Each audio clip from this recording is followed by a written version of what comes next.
71 దగ్గరికి రండి. 71 కేశి వ్యోమాసుర వధ గురించి మనం అర్థం చెప్పుకోలేదు, అది చెప్పుకొని మళ్ళీ ముందుకెళ్దాము. 71వ దశకం మీనింగ్. యత్నేషు సర్వేష్వపి నావకేశీ కేశీ సభోజే సితురిష్ట బంధువు. ఇక్కడ కేశీ స, శివాలో ష, సరస్వతిలో స, ఆ తేడా గమనించుకొని చెప్పాలి. కేశీ సభోజే సితురిష్ట బంధువు త్వం సింధుజావాప్య ఇతీవ మత్వా సంప్రాప్తవాన్ సింధుజవాచిరూపః. ఇది ఈ దశకం వచ్చి కేశి అనే రాక్షసుని చంపినాడండి, వ్యోమాసురుడు అనే రాక్షసుని చంపినాడు. వాటి గురించి అన్నమాట. మనము కేశవ మాధవ అనే స్వామిని స్తుతిస్తాం.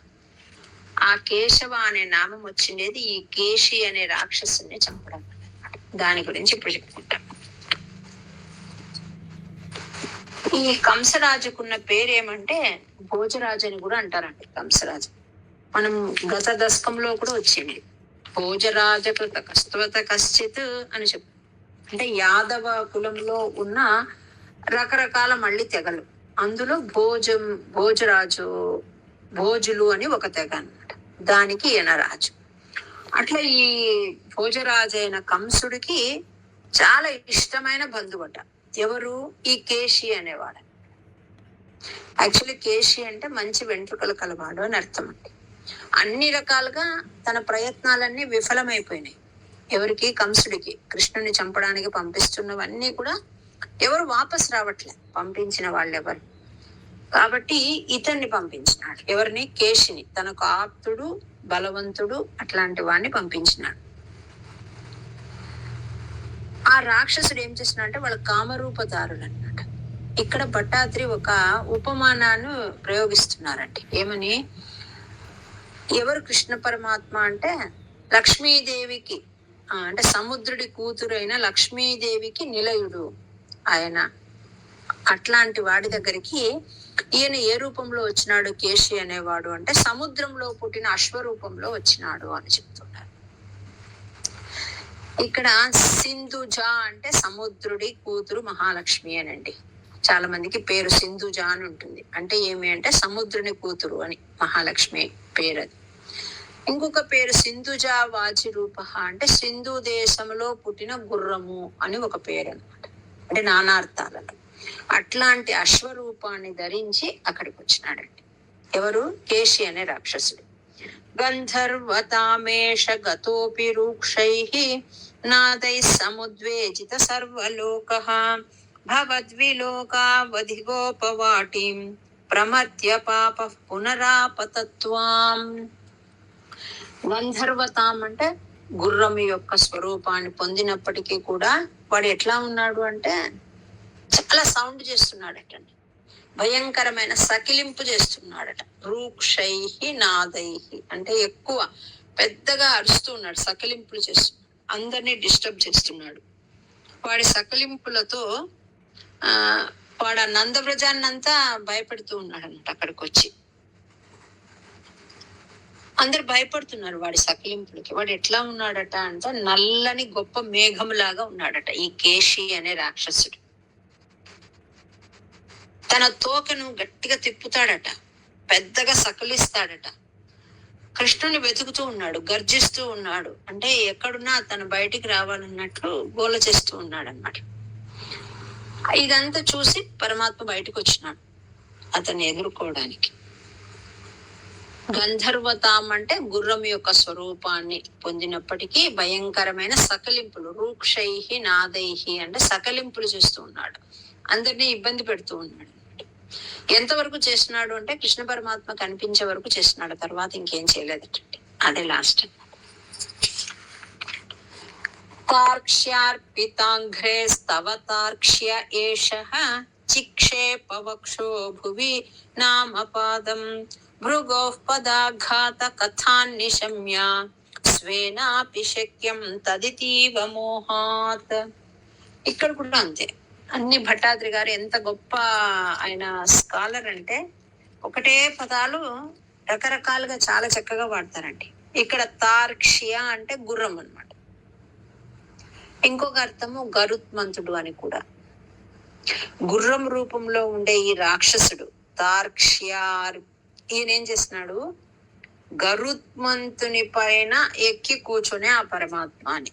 తార్క్ష్యార్పితాంఘ్రే స్తవ తార్క్ష్య ఏషః.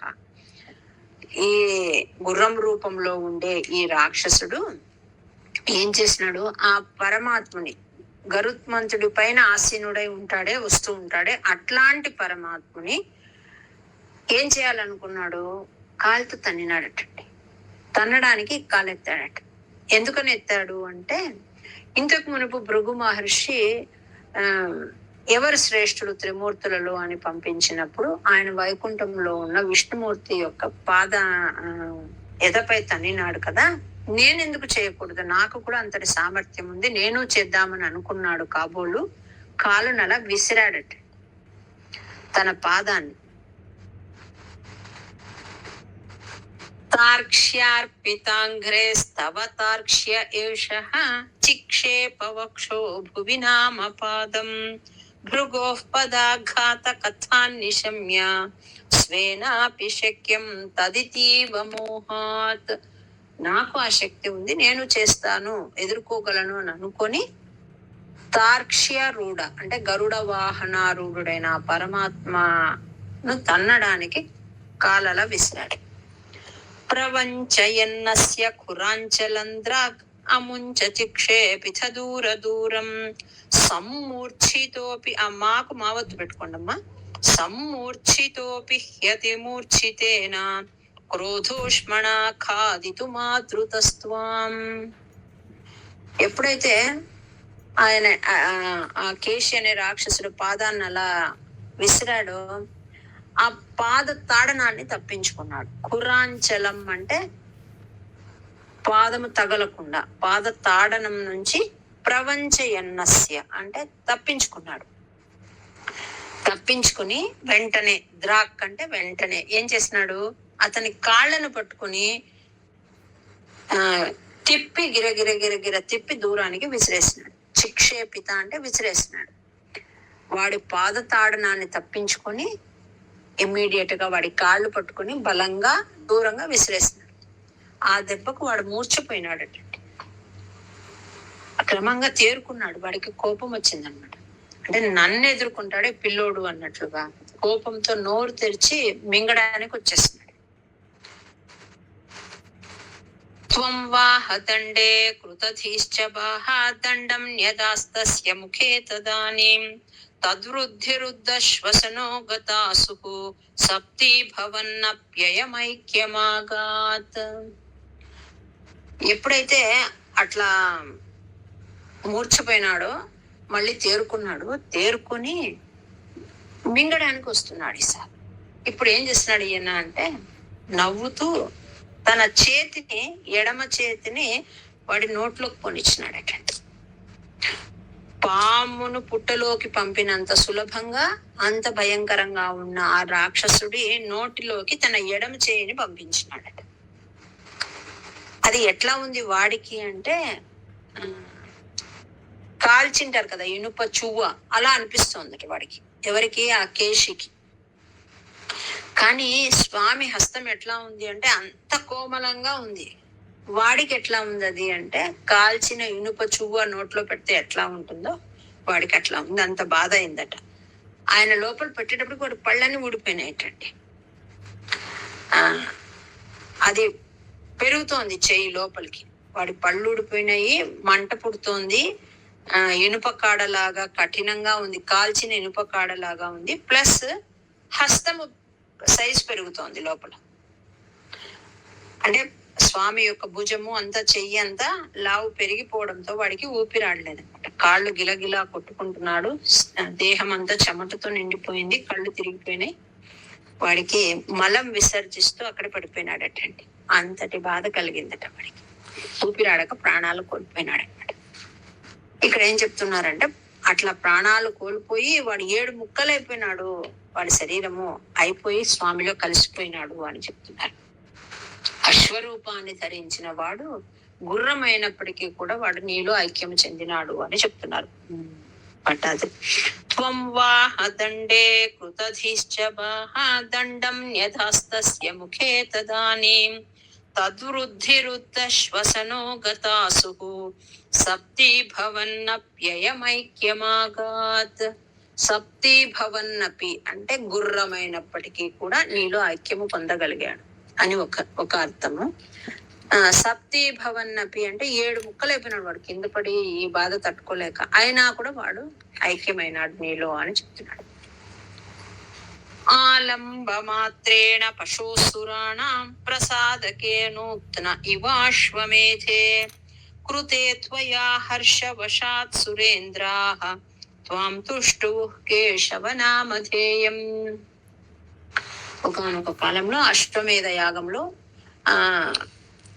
పశుబలి ఇచ్చేవారు, దాంతో దేవతల అనుగ్రహం దొరికేది అని చెప్తారు. ఆ రకంగా నువ్వు ఒక కొత్త అశ్వమేధ యాగాన్ని సృష్టించినావు స్వామి అని పట్టాదులు చెప్తున్నారు. అశ్వమేధము అంటే అశ్వరూపంలో వచ్చిన కేశిని సంహరించడం, అంటే నీవు కొత్త అశ్వమేధం చేస్తున్నావు. నూతన ఇవ అంటే కొత్త ప్రొసీజర్ అంటారు కదా, అట్లా నువ్వు కొత్త అశ్వమేధం కేశి రూపంలో అశ్వ సంహారం చేసినావు. ఇది నీకు చాలా చాలా సింపుల్ లీల, కానీ వాడు ఎంత దుర్మార్గుడు, వాడి బలం ఎట్లాంటిది. అట్లాంటి వాడిని చంపినందుకు సురేంద్రాహ దేవతలు మిగిలిన దేవతా శ్రేష్ఠులంతా సంతోషించి నీకు కేశవ అని నిన్ను పిలుస్తూ సంబోధిస్తూ స్తుతించినారు, సంతోషించినారు అని చెప్తున్నారు.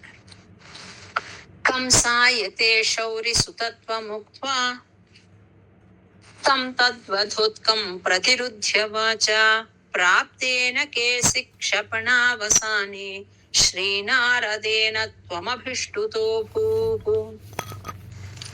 స్తుతించినారట్లా. ఈ మధ్య కాలంలో ఏం జరిగింది, ఈ సమయంలో నారదుడు కంసుడి దగ్గరికి వినాడండి. వెళ్ళి నువ్వు బాగా ప్రశాంతంగా ఉన్నట్టున్నావు, ఏం జరుగుతుందో నువ్వు పట్టించుకోవట్లేదు,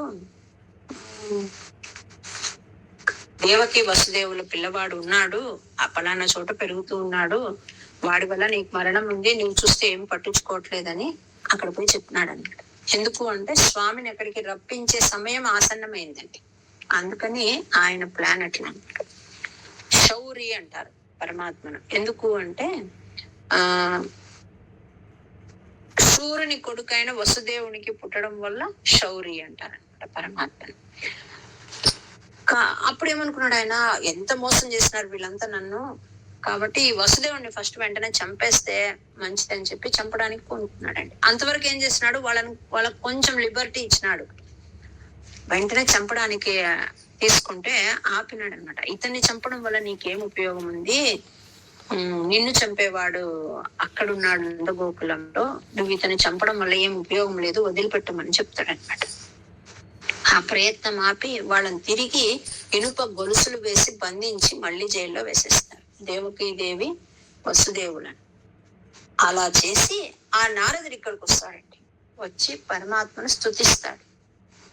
కంసుడి దగ్గరికి వెళ్ళి వసుదేవ సుతుడే ఇతను, నీ మరణం అతని చేతిలోనే ఉంది, నువ్వు చూస్తే రిలాక్స్ గా ఉన్నావు అని అతనికి అలా చెప్పేసి ఇక్కడికి వచ్చి పరమాత్మను కేశి సంహారం చేసినందుకు చాలా స్తుతిస్తాడు. తర్వాత రాబోయే ఎన్నో విషయాలు, అంటే ఇక్కడ నుంచి ఇంకా జరగబోయే అన్ని విషయాలు, నీ వల్ల పలానా కంసవధ జరగాల్సింది, నీ వల్ల పలానా యుద్ధం జరగవలసింది, నీ వల్ల ఇంకోటి జరగాల్సింది అని మనం ముందు ముందు చెప్పుకోబోయే అన్ని విషయాల గురించి చెప్తూ స్వామిని స్తుతిస్తాడు. కదాపి గోపై సహకానంతే నిలాయన క్రీడన లోలుపంత్వాం మయాత్మజః ప్రాప దురంతమాయో వ్యోమాభిదో వ్యోమచరోపరోధి. అక్కడికి ఒక విషయం అయిపోయినండి. నెక్స్ట్ వ్యోమాసురుడు అని ఇంకొక రాక్షసుడు. ఇదేం జరిగింది అంటే, ఒకసారి వీళ్ళందరూ కృష్ణునితో గోపబాలురు కృష్ణునితో అడవిలోకి పోయి ఆ పశువులన్నీ మేపుతూ దాగుడు మూత ఆట ఆడుకుంటున్నారట. ఆ దాగుడు మూతలో కొంతమంది గొర్రెలుగా ఉన్నారట, కొంతమంది కాపర్లుగా ఉన్నారట, కొంతమంది దొంగలుగా అనుకుని, అంటే వాళ్ళలో వాళ్ళు, నువ్వు దొంగ నేను గొర్రెల కాపరి, నీవు గొర్రె అట్లా అనుకుంటూ కళ్ళు మూసుకొని వాళ్ళు ఆడుకుంటూ ఉన్నారు. వాళ్ళలో ఒకడు వచ్చినాడండి రాక్షసుడు. ఎవరు? వాడి పేరు వ్యోమాసురుడు. వాడు ఎవరు అంటే మయుడు అనే రాక్షసుని కొడుకు. మయుడు అనే రాక్షసుని కొడుకు వ్యోమాసురుడు వచ్చినాడు. వీళ్ళందరూ కామరూపం ధరించగలరు, వాళ్ళకి ఏ రూపం ఇష్టమైతే అది ధరించగలరు. వాళ్ళు ఏం చేస్తున్నాడు, గోపబాలుని రూపం ధరించి వీళ్ళలోకి చేరిపోయినాడు అన్నమాట. ఆ ఆటలో దొంగగా నటిస్తూ ఉన్నాడు అన్నమాట. దొంగగా నటిస్తూ ఏం చేస్తున్నాడు, గొర్రెగా ఉన్న గోపబాలు ఉన్నారు కదా, వాళ్ళని ఒక్కొక్కరిని ఎత్తుకుపోతున్నాడు. కొందరు గొర్రెలుగా, కొందరు గొర్రెల కాపరిగా, కొందరు దొంగలుగా ఆడుతున్నారు. వీడు ఏ జట్టులో చేరినాడు ఈ వ్యోమాసురుడు అంటే దొంగలుగా ఉన్న పిల్లల జట్టులోకి చేరుకున్నాడు. చేరుకుని వాడు ఏం చేయాలి, దొంగ గొర్రెలన్నీ ఎత్తుకుపోవాలన్నమాట. వీడు గోప కుమారులు ఎవరైతే గొర్రెలుగా ఆటలో ఉన్నారో వాళ్ళని ఒక్కొక్కరిని ఎత్తుకుపోయి ఒక కొండ గుహలో దాచిపెడుతూ వస్తున్నాడు. పెట్టి ఏం చేస్తున్నాడు, పెద్ద బండరాయిని దానికి అడ్డం పెట్టి వస్తున్నాడు. అట్లా ఒక్కొక్కరిని చేరవేస్తున్నాడు. అదంతా చూస్తూ ఉన్నాడు కృష్ణ పరమాత్మ. ఆఖరికి ఇంకా 4 పిల్లలు మిగిలినారనమాట. అప్పుడు ఇంకా ఆపినాడు. ఇంకా చాలురా, నీ ఆట నాకు తెలిసిపోయింది, ఇంకెక్కడ పోగలవని వాడిని పట్టు బిగించేసేటప్పటికి గట్టిగా వాడు నిజ రూపంతో నేలపడిపోయినాడు అనమాట. పిడికిలతో పొడిచే వాడిని సంహరించేసినాడండి.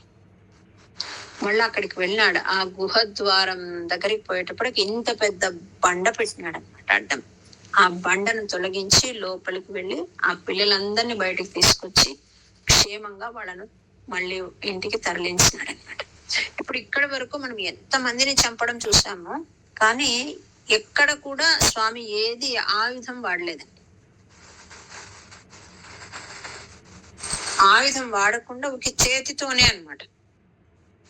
అట్లాంటి అంటే ఆ విషయం ఇక్కడ వ్యోమాసురుడు ఎలా చంపాడని ఇక్కడ చెప్తూ ఉంది. కదాపి గోపై సహకానంతే నిలాయన క్రీడన లోలుపంత్వాం మయాత్మజ ప్రాప దురంతమాయో వ్యోమాభిదో వ్యోమచరోపరోధి. మయుని కుమారుడైన వ్యోమాభిద అంటే గొప్ప మాయావి అయిన వాడు వచ్చినాడు. సచోర గోప సచోర పాలాయిత వల్లవేషు చోరాయితో గోప శిశూన్ పశుంశ్చ గుహాసు కృత్వా పిదధే శిలాభిహి.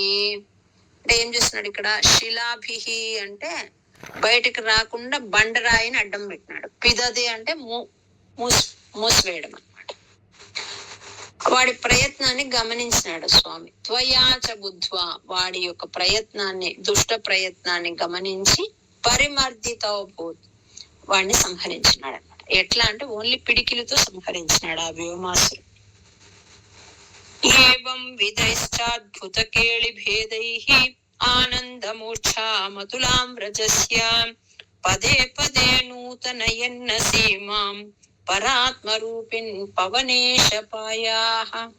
ఇట్లాంటి ఎన్ని చేసినాడు అంటే అద్భుత కేళి భేదైః, చిత్రాతి చిత్రమైన లీలలు చేసినాడటండి. ఆ గోకులంలో పదే పదే అడుగడుగుకు నిత్య నూతనమైన లీలలు, ఆనందమూర్ఛం ఆనందాతిశయాన్ని కలిగించే అట్లాంటి లీలలు చేస్తున్నాడు పరమాత్మ. వాళ్ళందరినీ ఎప్పటికప్పుడు వాళ్ళని సంరక్షిస్తూ ఉన్నాడు. రాక్షస సంహారం చేస్తున్నాడు, వీళ్ళని సంరక్షిస్తున్నాడు. నిత్య నూతనమైన అంతులేని ఆనందాన్ని కలిగించే పనులన్నీ చేస్తున్నాడు. అట్లాంటి ఓ గురువాయూరు కృష్ణస్వామి నన్ను రక్షించు అని ఇక్కడ వేడుకుంటున్నాడు పట్టాది. ఇక్కడితో ఇంకా స్వామి వెళ్ళాల్సిన సమయం ఆసన్నమైతుంది. కంసుడు ఏం చేస్తాడంటే ఇదంతా తెలుసుకుంటాడు. ఎవరు వాపస్ రావట్లేదు, నారదుడు వేరే చెప్పేస్తున్నాడు ఇట్లా అని చెప్పి, కాబట్టి నా ప్రాణానికి ముప్పు ఉంది, నేను ఏదో ఒకటి చెయ్యాలి. ఏం చెప్పినాడు నారదుడు, అష్టమ సంతానము ఆడపిల్ల కాదు మగపిల్లవాడే, గోకులంలో నంద యశోదల దగ్గర వాళ్ళ పిల్లవాడిగా పెరుగుతున్నాడు. తర్వాత సప్తమ గర్భమైన ఆ పిల్లవాడు రోహిణి పుత్రుడుగా అక్కడ పెరుగుతున్నాడు. నీవు ఎవరెవరిని పంపించినా వాళ్ళందరినీ చంపేసింది అతనే అని ఇంతవరకు చెప్పలేదండి. ఇప్పుడు చెప్పినాడు, నీకు మృత్యు భయము పోలేదు అని హెచ్చరించేసి జన్మ రహస్యం, బలరామకృష్ణుల జన్మ రహస్యం చెప్పింది. ఆయనేమో కత్తి తీయబోయినాడు వసుదేవుని చంపడానికి. వద్దు నీకు శత్రువు అతను కదా, ఇతను చంపి ఏం ఉపయోగం అని ఆ ప్రయత్నాన్ని ఆపించినాడు. మళ్ళీ చెరసాలలో పెట్టి సంఖ్యలతో బంధింపజేశాడు.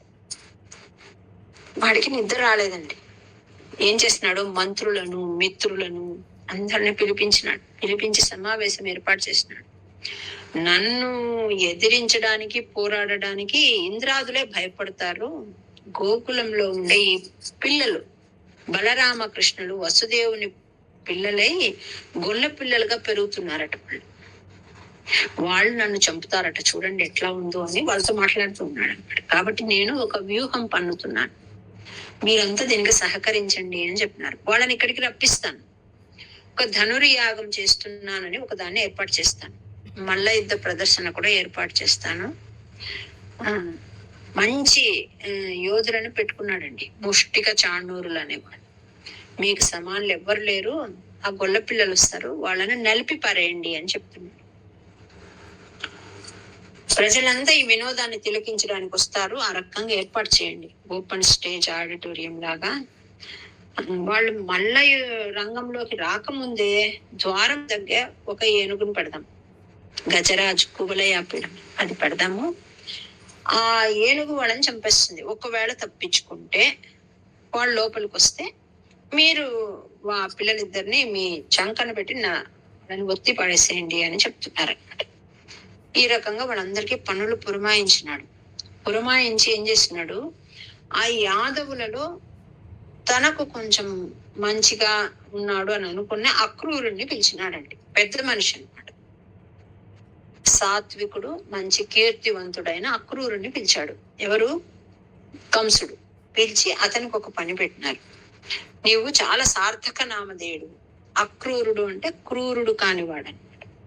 కపటం లేదు, కోపం లేదు, నీ మాట అందరూ వింటారు. నీవు నాకు ఒక హెల్ప్ చెయ్యి. ఏమది అంటే, దేవతలంతా నాకు భయపడి విష్ణువుని వేడుకున్నారట. ఏమని, నన్ను చంపేవాడు కావాలని. అప్పుడు వసుదేవుని కుమారుడుగా ఈ కృష్ణుడు పుట్టినాడు, వీడు నందవ్రజంలో ఉన్నాడట, నన్ను చంపుతాడట. అతనితో వాడి అన్న కూడా ఉన్నాడు, నేను వాళ్ళని హతమార్చాలనుకుంటున్నాను. నాకు భయపడి వీళ్ళంతా దేవతలు వెళ్ళి ప్రార్థన చేసినారు, కాబట్టి వాళ్ళు నన్ను ఏమి చేయలేరు. నువ్వు ఒక పని చెయ్యి, ధనుర్యాగం అనే మిషతో వాళ్ళని ఇక్కడికి తీసుకురా. నువ్వు వెళ్తే పని సక్రమంగా అవుతుంది, వేరే వాళ్ళని పంపిస్తే ఆ పిల్లలు రాకపోవచ్చు, కాబట్టి తెలుసుకొని రా. నేను వాళ్ళని ఏం చేస్తాను అంటే, ఒక కువలయాపీడం అనే ఒక ఏనుగు చేత తొక్కించి చంపేస్తాను. ఒకవేళ మిస్ అయిపోతే మల్ల యోధుల చేత చంపిస్తాను. తన ప్లాన్ అంతా చెప్పేస్తున్నాడండి, దాచుకోలే. కాబట్టి నువ్వు అక్కడికి పోయి నందుడిని ఒప్పించి ఆ బలరామకృష్ణుడిని ఎలాగైనా ఇక్కడికి పిలుచుకొని రా అని పంపించింది. అట్లాగే అక్కడున్న ఆ ఊరి పెద్దలను కూడా రమ్మను, ట్యాక్స్ పే చేయాలి కదా, అవన్నీ వాళ్ళకి కావాల్సిన అవన్నీ తీసుకొని రమ్మను అని చెప్పి పంపించినాడు. అయిపోయినాక నేను మిగిలిన అందరినీ కూడా కడతేరుస్తాను. నా ఫ్రెండ్స్ అందరు ఉన్నారు కదా, ఎవరెవరు, జరాసంతుడు ఉన్నాడు, నరకాసురుడు ఉన్నాడు, బాణుడు ఉన్నాడు, శంబరాసురుడు ఉన్నాడు, వీళ్ళందరి హెల్ప్ తో ఈ భూమండలాన్ని నేను బాగా పాలిస్తాను, నువ్వు ఆ పిల్లల్ని తీసుకురా అని అక్రూరుడిని చెప్తాడండి. అక్రూరుడికి చాలా బాధ అవుతుంది. గొప్ప భక్తుడు అనమాట, అతను కృష్ణ భక్తుడు. అతను అంటాడు, నువ్వు వెళ్ళమంటే వెళ్లకుండా ఉంటానా రాజా, తప్పకుండా వెళ్తాను, కానీ ఒకే ఒక చిన్న మాట చెప్పాలనుంది అని చెప్తాడండి. ఏమని, మృత్యువు నుంచి నువ్వు తప్పించుకోవాలని నువ్వు ప్రయత్నం చేయడం మంచిదే, కానీ అది సిద్ధిస్తుందా సిద్ధించకపోతుందా అనేది నీ చేతిలో లేదు, అది దైవాధీనమే. నీవు కోరిన ప్రకారం నీ శత్రువులైన ఆ పిల్లలను నేను తీసుకొని వస్తానని చెప్పి అక్రూరుడు ప్రయాణం అవుతాడనమాట. ఆ రథం పైన వస్తాడండి. ఆ రోజు రాత్రట కంసుడికి నిద్ర లేదు. ఎందుకని నిద్ర లేదు అంటే, ద్వేషం, పగ పెట్టుకున్నాడు కదా, పగ ఉన్నవాడికి నిద్ర రాదు. అంటే ఎవరితో అయినా విరోధం ఉందనుకోండి, విరోధం ఉన్న వాళ్ళకి ఎవరికి కూడా నిద్ర రాదు. ఇక్కడ అక్రూరుడికి నిద్ర రాదు కదా, అంటే ఎప్పుడెప్పుడు తెల్లవారుతుందా, తెల్లవారితే నేను వెళ్ళిపోవాలి అంటే స్వామిని చూడాలి అని ఇన్నాళ్ళకు నాకు అవకాశం వచ్చింది. కంసుడి పరిపాలనలో కంసుడికి తెలియకుండా వెళ్తే ఏం చేస్తాడో అని భయం అనమాట. కాబట్టి వెళ్ళలేదు. ఇంతసేపటికి నాకు అవకాశం వచ్చింది ఇన్ని రోజులకు అని అతనికి నిద్ర పట్టలేదు.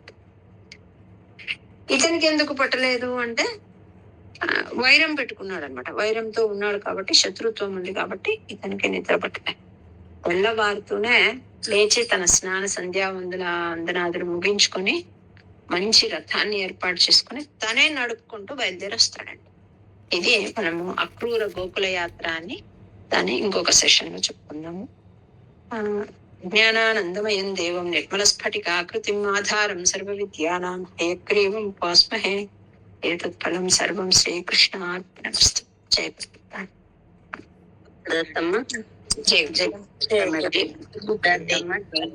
వస్తున్నాడు, రాత్రి నిద్ర పట్టలేదు అతనికి అని చెప్పుకున్నామండి. అక్రూరుడు ఎవరు మ్యూట్ తీయకండి. ఎవరు అక్రూరుడు అంటే శ్వఫల్కుడు అని తండ్రి పేరండి. అక్రూరుడి తండ్రి పేరు శ్వఫల్కుడు, తల్లి గాంధిని అండి. శ్వఫల్కుడు గాంధీ చాలా గొప్పవాళ్ళు అనమాట వీళ్ళిద్దరు దంపతులు. ఆమె కాశీరాజు యొక్క కూతురండి గాంధిని అని.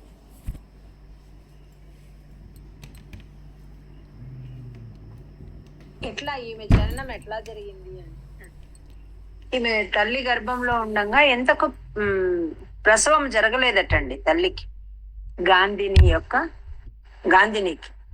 గాంధిని పుట్టేటప్పుడు తన తల్లి ప్రసవించలేదట ఎంతకాలానికి.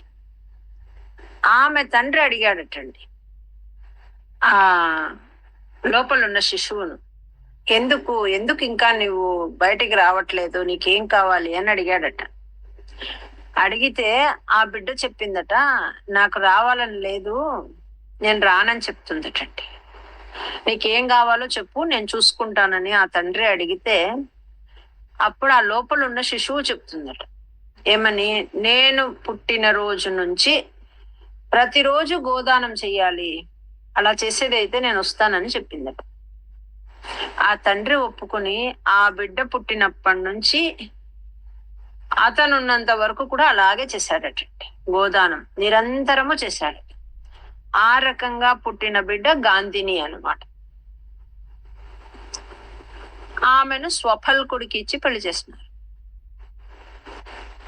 అంత గొప్ప స్త్రీ అన్నమాట. ఆ స్వఫల్కుడు కూడా అంతే గొప్పవాడు అనమాట. ఆ కాశీరాజు యొక్క కూతురు అల్లుడు వీళ్ళు. వాళ్ళ పిల్లవాడు ఈ అక్రూరుడు అండి. ఆయన వస్తూ ఉన్నాడు. చాలా కృష్ణ భక్తి అనమాట తనకి. అక్రూరుడు అంటే క్రూరత అనేది అసలు లేనివాడు అని అర్థం. మంచి రథాన్ని ఏర్పాటు చేసుకున్నాడు, దానికి మంచి గుర్రాలనన్నీ ఏర్పాటు చేసుకున్నాడు, బయలుదేరి వస్తూ ఉన్నాడండి. తనే ఎవరిని సారథిని పెట్టుకోకుండా తనే రథాన్ని నడుపుకుంటూ వస్తున్నాడు.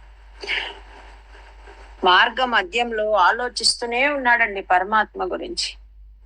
అంటే నాకు ఎంత భాగ్యం ఈరోజు, కంసుడు ఎంత దుష్టుడైనా కూడా నాకు ఎంత వరం ఇచ్చినాడు అని భావిస్తాడని. అంటే పరమాత్మని చూడడానికి నన్ను పంపించినాడు, ఇది నా అదృష్టం. లేకపోతే అతనికి తెలియకుండా నేను వెళ్ళలేను, వెళ్ళితే తెలుస్తుంది, అందుకు నేను వెళ్ళలేకపోయాను కదా. ఈ రోజు అతనే నన్ను పంపిస్తూ ఉన్నాడు. కాబట్టి నేను ఆ పరమాత్మని చూస్తాను, ఆయన పాద పద్మాలని దర్శిస్తాను. ఆయన పరమాత్మ యొక్క గోళ్ళ నుంచి వచ్చే కాంతిని చూస్తే చాలటండి, మన అజ్ఞానం వెళ్ళిపోతుంది. అందరూ ఆయన్ని దివ్య పాదాలను ఆరాధిస్తూ ఉంటారు. అట్లాంటి పరమాత్మ గోపాలులతో గోవులను మేపుతో ఆ బృందావనంలో తిరుగుతూ ఉన్నాడు. ఆ బృందావన భూమి ఎంత ధన్యము, ఆయన పాద స్పర్శకు నోచుకొని అని రకరకాలుగా భావిస్తూనే ఉన్నాడనమాట. ఆ గోపికలంతా ఎంత ధన్యులు, వాళ్ళు ప్రతిరోజు ఆ స్వామిని చూస్తూ ఉంటారు, స్పర్శిస్తూ ఉంటారు, ఆడుకుంటూ ఉంటారు. ఆయన పాదాలని వాళ్ళ వక్షస్థలాల పెట్టుకొని పూజిస్తారు వాళ్ళు. ఎంత ఎంత ధన్యులు వాళ్ళు. అట్లాంటి స్వామిని ఈరోజు నేను కనులారా చూస్తాను అని రకరకాలుగా పరిపరి విధాలుగా భక్తితో పులకించిపోతూ ఉన్నాడండి. అంటే ఆయన ముఖం ఇట్లా ఉంటుంది, ఆయన చెక్కిళ్ళు ఇట్లా ఉంటాయి, ఆయన నవ్వు ఇట్లా ఉంటుంది, ఆయన ఉంగరాల జుట్టు ఇట్లా ఉంటుంది అని స్వామిని గురించి మనసంతా ఊహించుకుంటూనే ఉన్నాడు అనమాట. ఆయనకు అన్ని శుభశకునాలు కూడా కనిపించినాయట. ఈ రోజు నేను ఎవరి ముఖం చూసి లేచానో, ఈ రోజు నేను పరమాత్మను చూడడానికి వెళ్తున్నాను, అన్ని మంగళకరమైన వస్తువులు ఏవో చూస్తున్నాను నేను ఈ రోజు అని భావిస్తూ ఉన్నాడు. అంటే ఆ దర్శనాన్ని ఆయన అంత బాగా భావిస్తూ ఉన్నాడు. ఆ లీలలన్నీ అందరికీ తెలుస్తూ ఉన్నాయి, పరమాత్మ చేసే లీలలు. ఆయన పరమాత్మ పరమ పురుషుడతను తాను ఏ ధర్మాలైతే అంటే మర్యాద ధర్మాలను ఏర్పరిచినాడో అవి పాటిస్తూ వాటిని అనుసరించడాని కోసము ఈ భూమి మీద యాదవ వంశంలో జన్మించినాడు. ఆ లీలలను అందరూ కీర్తిస్తూ ఉంటారు, దేవతలు కూడా. నేడు ఎంత సుదినం నాకు ఆయన్ని చూడగలుగుతున్నానని చాలా సంతోషపడ్డాడండి. మళ్ళీ మనసులో వచ్చింది, నేను కంసుని దూతగా పోతున్నాను కదా, నా పట్ల ఏమైనా కంసుడు స్వామిని చంపాలని ఏదేదో ప్లాన్ చేస్తున్నాడు కదా, నా గురించి ఏమైనా అనుకుంటాడా అని. కాదు కాదు, ఆయన సర్వాంతర్యామి. నా మనసులో ఉన్న విషయం ఆయనకు తెలియకపోతుందా? నా భక్తి ఆయనకు తెలియదా? నేను బయటికి కంసుడి దూతనే కాని త్రికరణ శుద్ధిగా ఆ స్వామి యొక్క పరమ భక్తుడిని కదా, కాబట్టి ఆయనకు నా మనసు అర్థమైపోతుంది, నన్ను అనుగ్రహ దృష్టితోనే చూస్తాడు అని భావిస్తూ ఉన్నాడు. ఎలా కనిపిస్తాడని కూడా ఊహించినాడండి అక్రూరుడు. నేను వెళ్ళేటప్పటికి స్వామి ఎలా ఉండి ఉంటాడు, బలరాముడు కూడా అక్కడ ఎలా ఉండి ఉంటాడు, ఇట్లా రకరకాలుగా అంటే ఊహించుకుంటూ ఉన్నాడు. స్వామి గోశాలలో ఉండి ఉంటాడు, ఇలాంటి వస్త్రాలు వేసుకుని ఉంటాడు, నన్ను చూస్తే ఇలా నవ్వుతాడు, నన్ను చూసి అంటే నేను దగ్గరికి వస్తూనే నన్ను తన అమృత హస్తాలతో ఇలా నేను నమస్కారం చేస్తే నన్ను లేపుతాడు, నన్ను కౌగలించుకుంటాడు. ఇట్లా రకరకాలుగా భావిస్తూనే ఉన్నాడండి. ఆయన యొక్క స్పర్శ నాకు తగిలిందంటే నా కర్మబంధం అంతా విడిపోతుంది అని బాగా, అంటే మనకు అది చదువుతూ ఉంటే మనం కూడా దానిలో మునిగిపోతాం అన్నమాట. అట్లా అయిపోతుంది. ఏ ఏ భాగవతులను నేను ఎవరిని సేవించినానో ఏమో గతంలో, లేకపోతే ఎవరికి ఏమి నేను పుణ్యఫలమైన పని చేసినానో నాకు ఈ రోజు ఈ అదృష్టం కలిగింది అని చెప్పి భావిస్తూ వస్తాడనమాట. సాయంకాలం అప్పటికి చేరుకుంటాడండి. ఉదయం ఎప్పుడో బయలుదేరితే సాయంకాలానికి చేరుకుంటాడు. ఇంకా అక్కడికి వచ్చేటప్పటికి ఆ మట్టి పైన ఆ పాద ముద్రలన్నీ కనిపిస్తాయండి, పరమాత్ముని యొక్క పాద ముద్రలు. వాటిని చూస్తూనే మనసంతా సంతోషం అయిపోతుంది. అమ్మ సుజాత కేశ గారు, మీరు మ్యూట్ లో పెట్టుకోండి. సుజాత కేశ గారు,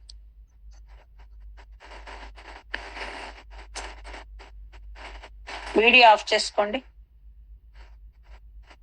వీడియో ఆఫ్ చేసుకోండి అమ్మా.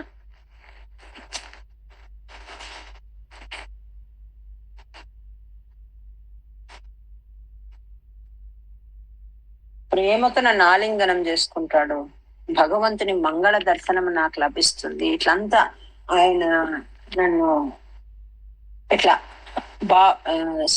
ఏమంటారు హక్ చేసుకుంటే నాకు ఎట్లా ఉంటుంది అంటే, నా దేహ బంధనం అయినప్పుడు, స్వామి యొక్క దేహ బంధనం అయినప్పుడు నా కర్మ బంధనం తెగిపోతుంది. ఇంకా నేను తలుచుకొని ఎక్కువ సంతోషంతో వస్తూ ఉన్నాడు. అక్కడ గోకులం దగ్గర వచ్చేటప్పటికి ఆ పాద ముద్రలన్నీ అక్కడ కనిపిస్తాయండి. ధ్వజ వజ్ర రేఖాంకితమైన ఆ స్వామి పాదముద్రలు చూస్తాడు. ఆ ధూళి కణంలో ఉన్న ఆ ముద్రలను చూస్తూనే రథం పై నుంచి కిందికి ఒక్కసారిగా దుమికేస్తాడండి, జంప్ చేస్తాడట. చేసి ఆ ధూళిని అలా అలా దానిపైన అంతా దొర్లుతాడనమాట. ఆ శరీరానికంతా పూసుకుంటాడు, ముఖానికి పూసుకుంటాడు, నమస్కరించుకుంటాడు. ఆ పాదముద్రల్ని స్వామిగా భావిస్తూ చేస్తాడు. ఆ రకంగా ఆయన ఆ ప్రదేశానికి వస్తాడు. వచ్చేటప్పటికి సాయంకాలం వేళ. ఎట్లా ఉంది అక్కడ అంటే, అంత వాతావరణం చాలా ప్లెజెంట్ గా ఉందటండి. ఈ ఊరి బయట ఈ పాదముద్రలు చూసినాడు. ఇంకా ఊరిలోకి ఎంటర్ అయ్యేటప్పటికి ఎట్లా ఉంది అంటే, సాయంకాలం పూట మంచి వాతావరణం ఉందట. ఆ బృందావనంలో అన్ని గోవులు ఇంటికి వచ్చేసినాయి. గోపాలురు కొంతమంది గోపికలు పాలు పితుకుతూ ఉన్నారట. ఆ సౌండ్ వినిపిస్తోంది. ప్రతి ఇంట కూడా మంచి మంగళకరమైన వాతావరణము ఉందట. అందరూ పిల్లల పాటికి పిల్లలు ఆడుతున్నారు. వాళ్ళు కృష్ణ ఆటలు, కృష్ణ లీలలట. అవే పాడుకుంటూ ఆడుకుంటూ ఉన్నారు. పాలు పితుకుతూ ఉన్నారు, ఇంట్లో వేరే పని చేసుకుంటూ ఉన్నారు. వాళ్ళు కూడా కృష్ణలీలను గానం చేస్తున్నారట. అన్ని వినిపిస్తూ ఉన్నాయటండి. అంటే కృష్ణమయం లాగా ఉందట. అంటే ప్రతి ఇంట్లోనూ కృష్ణుడు ఉన్నాడా, అతనితో వీళ్ళు సంభాషిస్తున్నారా అన్నంతగా వాళ్ళు కృష్ణలీలని గానం చేసుకుంటూ ఉన్నారట. అట్లాంటి సందర్భంలో అక్కడికి ప్రవేశించినాడు అక్రూరుడు. కొంచెం దూరంలో రథాన్ని ఆపినాడు. అక్కడి నుంచి నడుచుకొని వచ్చినాడు అన్నమాట నందగోపుడు ఇంటి దగ్గరికి. వచ్చేటప్పటికి ఎక్కడున్నారు అంటే గోశాలలో ఉన్నారండి బలరామకృష్ణులు ఇద్దరు. అప్పుడే స్నానం చేసి ఫ్రెష్ గా తయారు చేసింది తల్లి. వాళ్ళిద్దరిని అక్కడ చూస్తున్నాడు అనమాట. ఎట్లా ఉన్నారు అంటే భాగ్యమే భాగ్యం. తను ఎట్లా భావించినాడో అట్లాగే ఉన్నారట. మంచి పీతాంబరం ధరించి ఉన్నాడట కృష్ణ పరమాత్మ. ఈయనేమో నీలమణిది వేసుకున్నాడండి. ఎవరు? బలరామ. అట్లా అలాంటి డ్రెస్ వేసుకుని కొన్ని నగలు మాత్రము తల్లి ధరింపచేసిందట వాళ్ళకి. అట్లాంటి స్వామిని బలరామకృష్ణులు ఇద్దరిని చూస్తున్నాడన్నమాట. పీతాంబరం ఈయన వేసుకున్నాడు, ఆయన శ్వేతవర్ణం వేసుకున్నాడు. నీలివర్ణం కాదు, శ్వేతవర్ణంది వేసుకున్నాడు. కొన్ని చోట్ల శ్వేతవర్ణముతో ఉన్న బలరాముడు నీలాంబరాలు ధరించినాడు అని చెప్తారు. మొత్తానికి పరమాత్మ కృష్ణుడు పీతాంబరము, ఈయన నీలాంబరము ధరించి ఉన్నాడు అని అనుకోండి. వాళ్ళిద్దరు ఎట్లా ఉన్నారు అంటే ఆ పాలు పితికే ఆ గోశాలలో ఉన్నారట. మంచిగా ఉన్నారట. వాళ్ళని చూస్తూ ఉంటే వాళ్ళ చిరునవ్వులు అంత మనోజ్ఞంగా ఉన్నాయట. మంచి శుభ లక్షణాలతో ఉన్నారట. అంటే ధ్వజము, వజ్రము, అంకుశము, పద్మము ఇట్లాంటి వాళ్ళ పాదాలని చూస్తూ ఉంటే ఆ ముద్రలన్నీ ఆయనకు దారిలో దర్శించినాడు కదా, అదంతా పాదాలు చూస్తూనే తిరిగి అతనికి మనసులోకి వచ్చింది అనమాట. మంచి శుభ్రమైన వస్త్రాలు ధరింపచేసింది తల్లి. సుగంధాలు అన్ని లేపనాలు చేసింది. వాళ్ళని చూస్తూనే చాలా సంతోషపడ్డాడు. దగ్గరికి వస్తూనే కృష్ణ పరమాత్మకి నమస్కరించినాడండి. ఆయన లేపినాడు, తన ఆత్మీయంగా లేపి అతన్ని కౌగలించుకున్నాడు అనమాట. హృదయానికి హత్తుకున్నాడు. అదే ఈయన భావించినాడు, నన్ను ఇలా రిసీవ్ చేసుకుంటాడు పరమాత్మ అని అనుకున్నాడు. అట్లాగే రిసీవ్ చేసుకున్నాడు.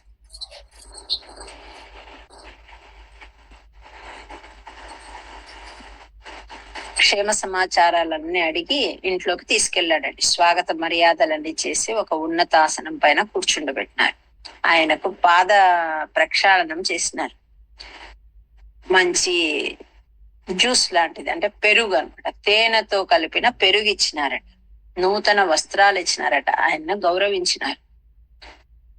బలరాముడు కూడా ఆ రకంగానే ఆయన్ని మంచిగా మర్యాద చేసి కూర్చోపెట్టి అన్ని విషయాలన్నీ అడిగినారు. ఈ నందుడు ఏం చేస్తున్నాడు, అతిథిగా వచ్చిన ఈ అక్రూరుడికి గోదానం ఇచ్చినాడటండి. తర్వాత ఆయనకు పాదసేవలు చేసినాడట. అంటే ఎంత పొద్దు నుంచి ప్రయాణంతో వచ్చి ఉంటాడని ఆయనకు పాదసేవ చేసినాడు. ఆ తల్లి యశోదాదేవి షడ్రసోపేతమైన భోజన పదార్థాలన్నీ తయారు చేసి అతనికి వడ్డించిందట. ఆయన బాగా భోజనం చేసిన తర్వాత ఆయనకు మంచి తాంబూలాన్ని ఇచ్చినారు. ఇచ్చి నందుడు ఆయనతో మాట్లాడుతూ ఉన్నాడు. ఎట్లా ఉన్నారు మన వాళ్ళంతా అక్కడ, ఆ కంసుడి పాలనలో మీరు ఎట్లా జీవిస్తూ ఉన్నారు, దుర్మార్గుడు కదా, ఎన్ని ఇబ్బందులు పెడుతున్నాడో ఏమో, ఎట్లా ఉన్నారని మాట్లాడుకుంటూ ఉన్నారన్నమాట. దేవకి వసుదేవులు పిల్లలందరినీ దయ లేకుండా చంపేస్తున్నాడు కదా, అట్లాంటి వాడి పాలనలో మీరు ఎంత కష్టపడుతున్నారో ఏమో అని మధుర వచనాలన్నీ మాట్లాడుతూ ఉంటే ఈయన ఆ విషయాలన్నీ అక్కడ జరిగినవన్నీ చెప్పినాడండి. చెప్తూ తను వచ్చిన పని చెప్పాడు. ఆ కంసుడు ఒక ధనుర్యాగాన్ని ప్లాన్ చేసినాడు. దానికి బలరామకృష్ణుల్ని తీసుకొని రమ్మన్నాడు. ఆయనకు ఆయన వీళ్ళని హతమార్చాలని ప్లాన్ చేసుకున్నాడు. వారితో పాటు మిమ్మల్ని అందరిని కూడా తీసుకొని రమ్మని చెప్పినాడు అని ఉన్న విషయం చెప్పేసినాడు. అంటే అప్పుడు అక్కడ దేవకి వసుదేవుల గురించి అంతా విచారించినారు. కృష్ణ పరమాత్మ చెప్పినాడు, నువ్వేం భయపడద్దు, మేము వస్తాం, అక్కడికి పోదాము అని చెప్పేస్తాం. అన్ని విషయాలు మాట్లాడుకుంటూ ఎప్పుడో తెల్లవారి వరకు వాళ్ళు రాత్రంతా మాట్లాడుకుంటూ ఉన్నారు. ఇప్పుడు నారాయణీయం భక్తి అండి.